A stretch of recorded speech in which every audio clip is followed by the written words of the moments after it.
गिर गया कुएं में एक मेंढक पहले से रहता था, तो दोनों की बातचीत हुई, दोनों की मीटिंग हुई। तो उसने कहा, भाई तुम कहाँ से आए हो? तो उसने कहा, मैं समुद्र से आया हूँ। तो उस मेंढक ने उससे पूछा कि समुद्र कैसा होता है? तो उसने पूछा, यार समुद्र जैसा तालाब है ऐसा नहीं होता है। तो उसने पूछा, समुद्र कितना बड़ा होता है? तो उसने मेंढक ने जो पूछ रहा था सवाल, उसी ने पूछा। उसने कहा, भाई बहुत बड़ा होता है। उत्तर दिया उसने। उसने कहा कि बहुत बड़ा होता है। उसने मेंढक ने अपने हाथ फैलाए ऐसे, बोला इतना बड़ा होता है? मेंढक सोच लो तुम कैसे हाथ फैलाए होंगे उसने, वो तो कुएं में रहता था, उसको कुएं की नॉलेज है। तो उसने बोला कि इतना बड़ा होता है? उसने कहा, नहीं नहीं भाई बहुत बड़ा होता है। उसने पूरी जान से हाथ फैलाए, इतने इतना बड़ा होता होगा? तो उसने कहा, नहीं भाई तुम्हें नहीं पता है। अब मतलब उसको समझाए तो समझाए कैसे इस बात को?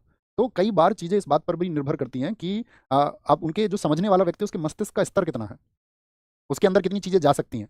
और जो समझाने वाला है वो देख के आया है सब चीज़ों को, वो सब कुछ जानता है।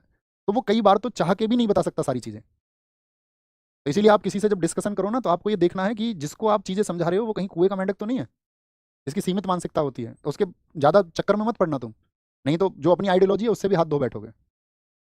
मूर्ख से मूर्ख बोलते हैं ना उसको, कि विद्वान मूर्ख से बहस करे तो वो भी मूर्ख ही बन जाता है फिर। और ये सत्य बात है, क्योंकि उसका अपना जीवन रहा है इतने वर्षों का, धीरे से नहीं बदलेगा, बहुत लंबे प्रोसेस से बदलेगा। हम आपको अब चीज़ें सिखा सकते हैं, क्योंकि हम कई महीनों से आपको चीज़ें सिखा रहे हैं। धीरे धीरे हम आपको वे ऑफ लाइफ सिखा रहे हैं, सोचने का तरीका सिखा रहे हैं। लेकिन मैं सोच लूँ मैं आपको एक ही दिन में और कुछ मिनट में कुछ सिखा दूंगा, पॉसिबल ही नहीं है, संभव ही नहीं है। मैंने बताया ना तुम्हें वहाँ बी प्राक की बात। बी प्राक वहाँ गए आपका प्रेमानंद महाराज जी के पास में। और प्रेमानंद महाराज जी के पास में जाके, प्रेमानंद महाराज तो आप जानती हो, वो तो आपका मना करते हैं कि भाई मांसाहार आपको नहीं करना है, और जो जंतु हैं उनकी भी सेवा करनी है, जीव जंतुओं की। लेकिन उसके कुछ समय बाद में बी प्राक का इंटरव्यू हुआ लल्लन टॉप पर। बी प्राक के इंटरव्यू में उनसे सवाल पूछा गया, भाई साहब आपके पास जूते कितने हैं? बोले 500 जोड़ी हैं, लेदर के भी, सब तरह के उन्होंने बताया अपना। तो नहीं बदला ना अपना जीवन। चमड़े का तो तब भी पहन रहे हैं ना। अब लोग आपको उसमें राय देंगे, बोले चमड़ा भी है, मृत जानवर का भी तो हो सकता है, तुम्हें क्या गारंटी है? तुम्हारे पास क्या प्रूफ है इस बात का कि सिर्फ मृत का ही है वो? जीवित का भी हो सकता है।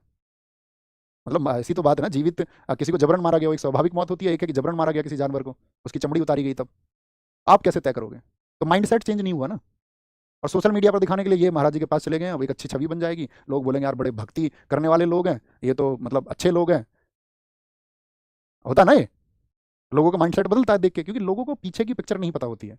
उनको तो जितना दिखाओ उतना पता होता है, इसलिए तुरंत से जज नहीं